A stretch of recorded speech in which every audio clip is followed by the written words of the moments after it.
All right. Hi, everyone. Ryan Ratliff here from Mad River Outfitters, and thank you for joining us this week's Fly Tying Tips, where we're going to teach you everything you need to know about tying your own flies.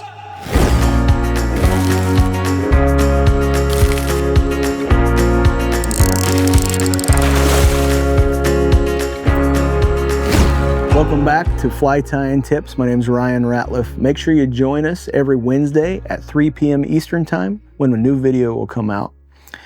Today we're going to continue our series on hooks. Make sure you take a look back at some of the earlier videos on the anatomy of a hook. Last week we talked about straight eye, down eye, up eye, just kind of talked about those different options that you might have. Hooks, the most important part of the fly tying structure, and it is the skeleton of what you are going to tie onto. So on a small fly, it doesn't seem like it's that big of a deal. On a little nymph or a dry fly, you just put some stuff on a hook. Well, it's pretty important. You need to make sure that you have the right hook gap, the right hook wire gauge, the eye placement is right, all those things. Those are great things to kind of refresh yourself back at our video on anatomy of a hook. So take a look at that if you haven't seen that already. So when it comes to nymphs and dries, we want to make sure that this hook is going to get the job done. So this is one of my favorites. This is a curb shanked hook. This is the TMC 2457, a lighter wire version 2487. There's a short shank version 2488. Heavy wire version 2488H. There's all kinds of options in this curved shank series. There's every brand pretty much has one, but this style of hook is real popular on a lot of my tying, especially in nymphs and my trout stuff. So here is the squirmy. You can refer back to the video. It's a little bit dated, but it's a great resource on tying your own squirmy. Make sure we lock it in there. All right, there we go. So this hook allows me to tie on more of a platform. Usually the shank is what we tie on, and that's typically on a standard hook is the flat part. Well, this doesn't have any flat part, so it's going to allow us to tie into the bend. So it allows us to get a little bit more cup shape, may potentially create a little bit more wiggle in the fly. Hard to say, but it's nice to say that, or nice to use that longer platform like that. Okay. Another one of my favorite nymphs is the Holy Grail. This is a caddis pattern. So a lot of times this style curb shank hook is considered a caddis style hook or a scud style hook. This hook is a great option because, again, you can tie down on the bend, but it also gives you enough shank length. Unlike some of the other shorter shank curved hooks, this one has enough shank length to be able to add the bead in here. So this one has a tungsten bead to get down, and it allows you to do a little collar at the front of partridge. So great option there. You're tying something like a scud or a caddis. Here is a crayfish pattern. So it's not really a nymph, but it is on a curved shank hook. So this is a small crayfish. It actually would sit like this in the water. Trout, bass, everything pretty much. If there's crayfish there, they're going to eat this. Carp. This is a great style hook. With the curved shank, I'm able to tie with up on the bend of the hook. A little bit hard to make it stand on my hand. Up on the bend, so the rabbit strip is actually up on the side, so it looks like claws, so it's sticking up off the bottom. But you can see this sits up real high. If you have a silty bottom, it's not going to sink and just bury in the silt. It's still going to stick up like that. So good choice. So it's not just for nymphs, but most commonly used for nymphs. All right, so another style nymph hook is just your regular 1X long, the 3761 from TMC. This is a staple for lots of patterns. Your pheasant tails, you could even use this for soft tackles. You can use this for prince nymphs, all your staple nymphs, copper johns, all kinds of things. Here is a hare's ear. So this is a 1X long. You could use a 2X long for a hare's ear also, but with this 1X long nymph hook, you want to, if you're going to add a bead, you definitely want to have at least a 1X long.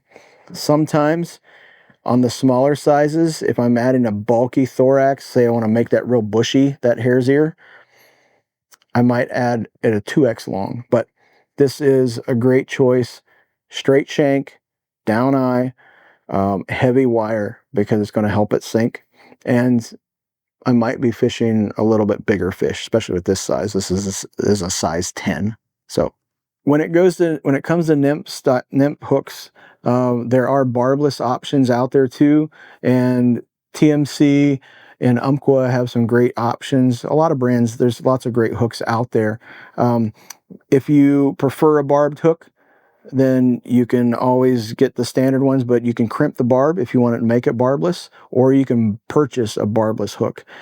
There are some different shapes and stuff with barbless hooks, but that's going to be a future video. So let's move into dry flies quickly. So your standard dry fly hook, they also have, there's also use for a curved shank hook. This is the lighter wire version. This is the 2487. This is going to be good for a lot of emergers. Use this for some caddis patterns, but basically when I'm tying my dry fly, I want maybe the wing or the front of the fly to be above the surface or on the surface, and then the body or the tail to be below the surface. So here is a great option, split wing Hendrickson. This is fantastic. Notice that you have all the wings and everything that'll be sitting up on the surface, then the tail would be sitting down below the surface. So an emerger or maybe a cripple, there's lots of different options, different ways that you might tie it, but this is a great fly, especially for flat still water. So that's that curved shank hook. There's also the standard. This is a Daiichi. This is a little bit shorter option, just regular standard light wire dry fly hook. Here is a Parachute Adams. You would tie on just a standard length, or maybe even 1X short, a parachute fly like this. You could also use a thorax style or a catskill style fly on just a standard hook. But again, these are dry fly hooks because they're lighter wire, so they're going to help the fly float a little bit better. All right. Now, hoppers. Hoppers are super fun to fish, very, very popular. Here is the Charlie Boy, one of my favorites. Just small little hopper, great for panfish, great for trout. With this fly, I'm putting a body on there, so I want a little bit longer shank than just a standard dry fly hook. I have the foam body, I got the rubber legs, have the wing. There's a lot going on with this. So when you're looking at a dry fly hook and you're also maybe going to use some foam, you want to make sure that there's enough hook gap there to actually be able to hook the fish. So good option there. If you're doing even smaller, this is probably one of my absolute favorites. I'm a sucker for panfish, and this is great for a trout around here, especially in the warm water season. This is the Microchubby, and the hook is very unique. So there's not much going on with the body. It's pretty thin, but you want a good hook gap here. This is a great fly for a real small dry dropper, but the extra hook gap is really nice. And that hook is actually the Stubby T. This is one of the Umpqua hooks. This hook is fantastic. It's got an extra wide gap. It doesn't come in real big sizes, but up to a 10. This is great for if you are looking to do those little micro hoppers, ants, beetles, that type of thing. This is a great option for that. So again, light wire, but extra wide gap. So good option. And again, you have your standard dry fly hook like this. This is a 2X long.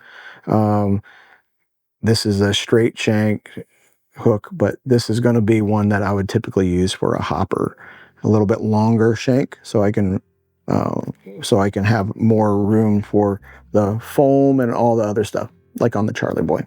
Okay. And there's also options too in barbless, like I mentioned earlier. So we'll get into barbless hooks and designs in a later video.